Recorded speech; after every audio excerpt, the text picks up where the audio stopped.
Hello guys, welcome back to my YouTube channel Dakshi Dasta.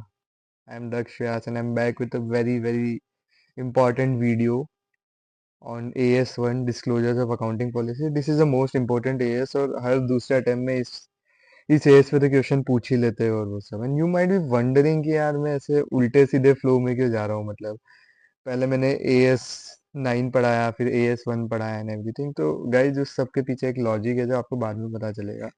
Actually मैंने पहले भी एक दो लोगों को पढ़ाया है and there is a girl she missed rank by only 10 marks तो मुझे पता है कि कैसे कैसे चीज़ें आगे बढ़ानी है और मैंने AS9 पढ़ाया था उसे बहुत अच्छे से and वही नेक्स्ट डे उसी तक का क्वेश्चन आया था and she was able to solve it very clearly and बहुत ही इजीली सॉल्व हो गया था। तो यार ट्रस्ट मी गाइस, जो मैं पढ़ा रहा हूँ उसको अच्छे से सुनो एंड इस वीडियो को 2-3 बार लूप पे देखो, नोट्स के प्रिंट आउट निकालो एंड देन एक बार गो थ्रू करो उन नोट्स से। तुम्हें लगेगा कि मेरी भी जरूरत नहीं, वो नोट्स ही इनफ है बहुत कुछ। वो कॉन्सेप्ट अच्छे से पढ़ लो then go with the questions and या हो जाएगा चीजें। कोई लोग कहते हैं कि एएस बहुत टफ है, स्कोरिंग नहीं है, बट सबसे ज्यादा स्कोरिंग एएस ही है। बहुत कम टाइम में आप बहुत सारे एएस कवर कर सकते हो, दैट्स व्हाई या trust me. And without wasting any time, let's start with AS1 disclosures of accounting policy. Most important AS हर दूसरे अटेम्प्ट में इस पे ही तो क्वेश्चन आता ही आता है, तो बहुत ध्यान से सुनो। मैं जो बोल रहा हूँ वो तुम भी साथ में रिपीट करो नोट्स में देख के, ओके। तो यार let's get started. So AS1 में सबसे पहले डिस्क्लोजर ऑफ अकाउंटिंग पॉलिसीज है। अपने को पता होना चाहिए कि what are the accounting policies, what is the meaning of accounting policy. तो कोई भी क्वेश्चन आए ना AS1 का, you should start with definition of accounting policy. मतलब you have to write as per AS1 disclosures of accounting policy. Accounting policies are specific accounting principles or method of applying those principles. Specific accounting principle and methods of applying those principles which are adopted by an enterprise for in preparation and presentation of financial statements. बहुत easy definition है। Accounting policies are specific accounting policy, accounting principle। Specific accounting principle अगर as a example में बोलूँ तो कि inventory should be valued at cost और NRV whichever is lower, तो ये एक स्पेसिफिक अकाउंटिंग प्रिंसिपल हो गया। Method of applying those principle, तो इन्वेंट्री को अपन रिकॉर्ड करने के लिए कुछ तो मेथड्स होते रहते होता है, लीफो हो गया, फीफो हो गया, तो ये क्या हो गया मेथड। सो या speak with me. Accounting policies are specific accounting principle or methods of applying those principles which are adopted by an enterprise in preparation and presentation of financial statements. In preparation and presentation of financial statement. AS1 क्या question है? Start with this definition. Easily, बहुत easy definition कोई भी याद कर सकता है। 2 बार देखो वीडियो को, आपको याद हो जाएगी। ओके, देन सेकंड कॉन्सेप्ट आता है AS1 के अंदर ही there are some fundamental accounting assumption. जो एजम्पशंस डिस्क्राइब किए हुए हैं कि दी ज्यादा एजम्पशन है, ये एजम्पशन रख के ही तुम्हें अकाउंटिंग करनी है एंड अकाउंटिंग पॉलिसीज डिजाइन करनी है। तो basically there are 3 assumption as per para 10। There are 3 assumption. First one is going concern, second is consistency and third is accrual basis. Going concern अगर आपने ऑडिट में पढ़ा होगा, as per S A 570 enterprise should operate as and when की the business is going to be continue for a foreseeable future and there is no intention to shut down the business at any cost. This is called going concern। मतलब business है वो हमेशा के लिए चलने ही वाला है, हम यही एजम्पशन लेके आगे बढ़ते हैं। तो पहला एजम्पशन हो गया फंडामेंटल अकाउंटिंग एजम्पशन में गोइंग कंसर्न। सेकंड कंसिस्टेंसी, जो भी पॉलिसीज आपने अप्लाई करी है they should be applied consistently year after year. ऐसा नहीं है कि इस साल आप कोई और पॉलिसी यूज कर रहे हो, दूसरे साल कोई और करोगे, तीसरे साल कोई और करोगे, देन कंसिस्टेंसी नहीं रहेगी and there is no uniformity, then फिर मजा भी नहीं आएगा अकाउंटिंग करने में। And third is accrual basis. Accrual basis आपने 11th 12th में बहुत अच्छे से पढ़ा होगा कि यार accounting should be done on accrual basis.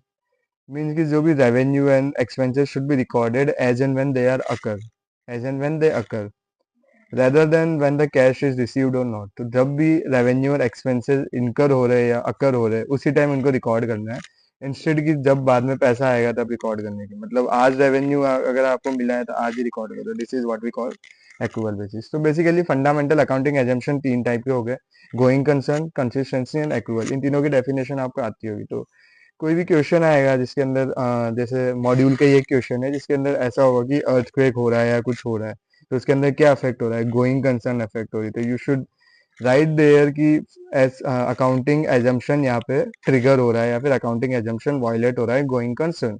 ऐसा करके आपको पूरा लिखना है।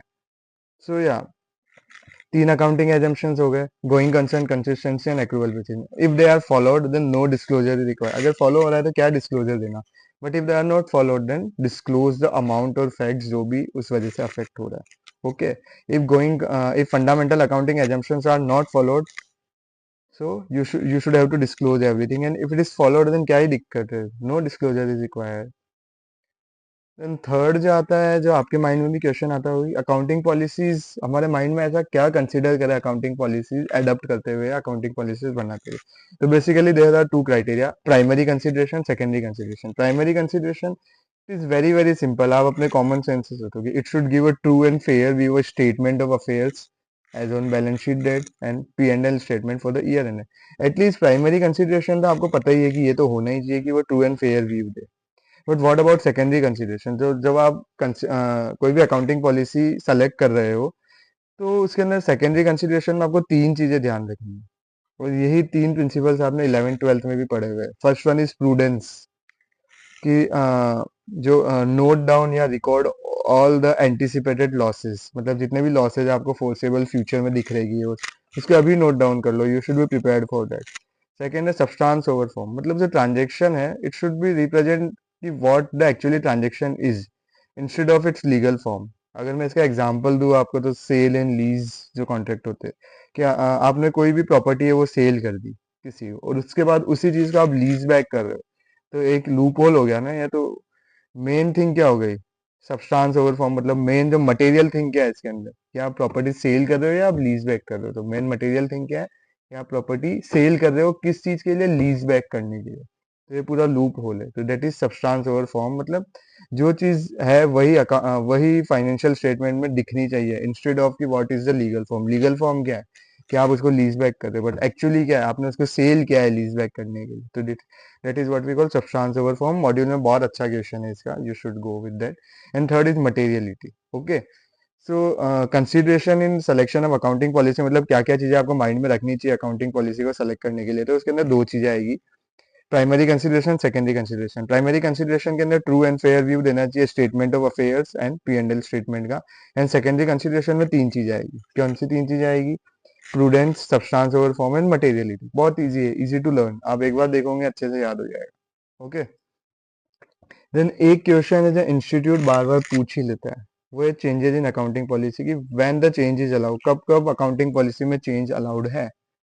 ये क्वेश्चन इंस्टीट्यूट ऑलमोस्ट हर अटेम्प्ट में पूछ ही लेता। तो ये क्वेश्चन आएगा, सबसे पहले you have to write the definition of accounting policy. उसके बाद ये तीन पॉइंट्स है एज पर पैरा 26, कि व्हेन चेंज इज अलाउड। तो इसके अंदर तीन पॉइंट है, रिक्वायर्ड बाय स्टेच्यूट, मतलब अगर लॉ में रिक्वायरमेंट है चेंज करने के लिए accounting policy, then change the accounting policy. Compliance with AS, कि अगर एएस का बेटर कंप्लायंस हो रहा है, मतलब अकाउंटिंग स्टैंडर्ड्स का, then and then for better presentation और true and fair view of financial statement. When change is allowed, required by statute, compliance with AS and for better presentation and true and fair view of financial statements. Required by statute, compliance with AS and for better presentation of true and fair view of financial statements. Okay. अब last जो है, last concept वो है disclosure requirement, मतलब accounting policy जब भी change हो रही है तो डिस्क्लोजर कब कब करना है। उसके अंदर भी दो चीजें जो बहुत कॉमन सेंस वाली की, whether the material effect is in current period, अगर मटेरियल इफेक्ट करंट पीरियड में आ रहा है, या फिर no material effect in current period but in later period, मतलब अभी इसका कोई इम्पैक्ट नहीं आ रहा है बट बाद में जाके इम्पैक्ट आ सकता है। तो if material effect is in current period, मतलब इसी पीरियड के अंदर उसका कोई इफेक्ट आ रहा है, तो बट ऑब्वियसली अपने को उसको डिस्क्लोज करना पड़ेगा। बट डिस्क्लोज करने के अंदर दो चीजें आ जाती है, कि whether the amount is ascertainable और amount is not ascertainable. If amount is ascertainable, disclose the amount and fact, और if amount is not ascertainable, amount ascertainable ही नहीं, तो अमाउंट को डिस्क्लोज कैसे करेंगे, तो disclose the fact. And if no material effect in current period but in later period, disclose the fact only. Got it.